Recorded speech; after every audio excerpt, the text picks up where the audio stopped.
सभी भक्तों को जय श्री राम।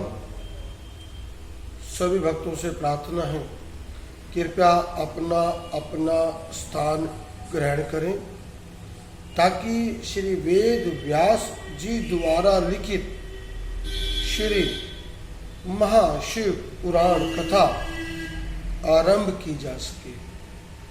आज दिनांक 10 नवंबर 2022 और आज का अध्याय दिग्गेश्वर अवतार। दिग्गेश्वर अवतार। भाद्रु नाम का एक राजा था। वह शिवजी जी का भक्त था। शिवजी जी ने उसके लिए दिग्गेश्वर नाम से अवतार लिया था। वह कथा ध्यानपूर्वक सुनिए। ये कथा ध्यानपूर्वक सुनिए। ऋचवृक्ष रूपी शिव के प्रभाव से उसने शत्रुओं के राजा भाद्रमयु पर विजय प्राप्त की। भगवान शिव ने भाद्रमयु को ऋषि के प्रभाव से ही उत्पन्न किया था।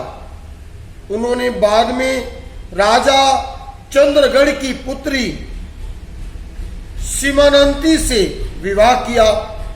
वह अपनी पत्नी को लेकर वन में विहार करने चला गया।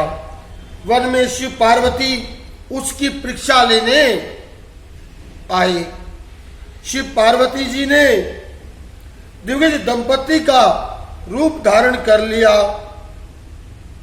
उन्होंने अपनी माया से एक सिंह को उत्पन्न किया और राजा भाद्रमयु के पास जाकर बोले, इससे हमारी रक्षा कीजिए।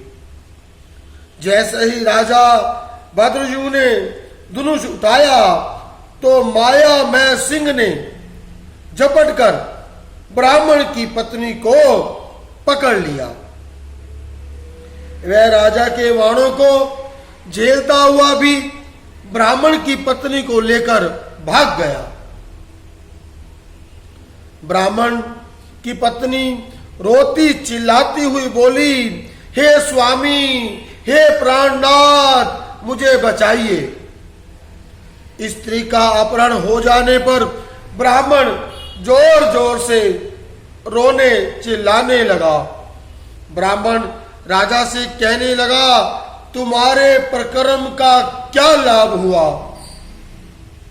तुम्हारे प्रकर्म का क्या लाभ हुआ? तुम जंगली पशुओं से मेरी पत्नी की रक्षा न कर सके। जो क्षत्रिय राजा अपनी जनता की रक्षा का सामर्थ्य नहीं रखता, उसके जीवित रहने का क्या लाभ? ब्राह्मण की बात सुनकर राजा शोकाकुल होकर अपने दुर्भाग्य की निंदा करने लगा। ये विचार करने लगा कि आज प्रवेदावश मेरी शक्ति नष्ट हो गई है। मुझे अब अपने प्राणों का त्याग कर देना चाहिए। ऐसा सोचकर राजा ब्राह्मण के चरणों में सिर रखकर उन्हें धैर्य देने लगा। हे ब्राह्मण देवता, मैं अपना साम्राज्य आपको सौंपता हूं। इसके अतिरिक्त आपकी कोई और इच्छा हो तो मुझे बताइए। ये सुनकर राजा बोला, मैं अपना सर्वस्व दे सकता हूं परंतु स्त्री नहीं। मैं अपना सर्वस्व दे सकता हूं परंतु स्त्री नहीं।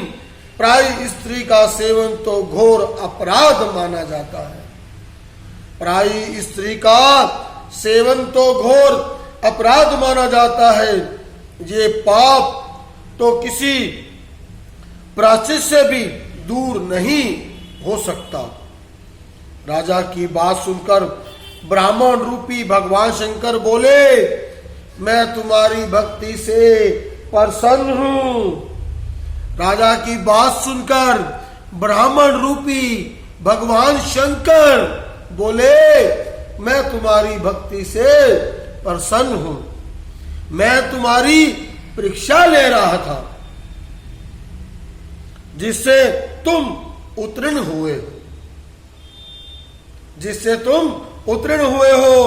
तुम वरदान मांग सकते हो, तुम वरदान मांग सकते हो। वह स्त्री मेरी पत्नी पार्वती है, वह स्त्री मेरी पत्नी पार्वती ही है, जिसे मेरे द्वारा उत्पन्न किया गया सिंह लेकर भाग गया था। इसी कारण तुम उसका वध नहीं कर सके।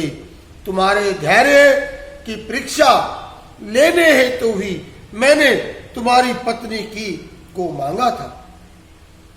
तुम्हारे धैर्य की परीक्षा लेने हेतु ही मैंने तुम्हारी पत्नी को मांगा था। राजा ने शिव जी के चरणों में गिरकर शिव भक्ति का वरदान मांगा। राजा जी शिव जी के चरणों में गिर गए और उन्हीं की ही भक्ति का वरदान मांगा।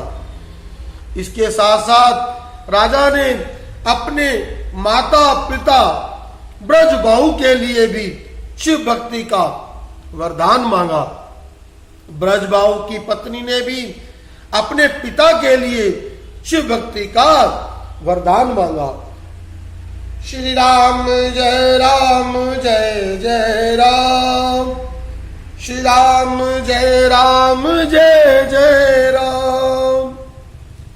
श्री राम जय जय राम, श्री राम जय जय राम।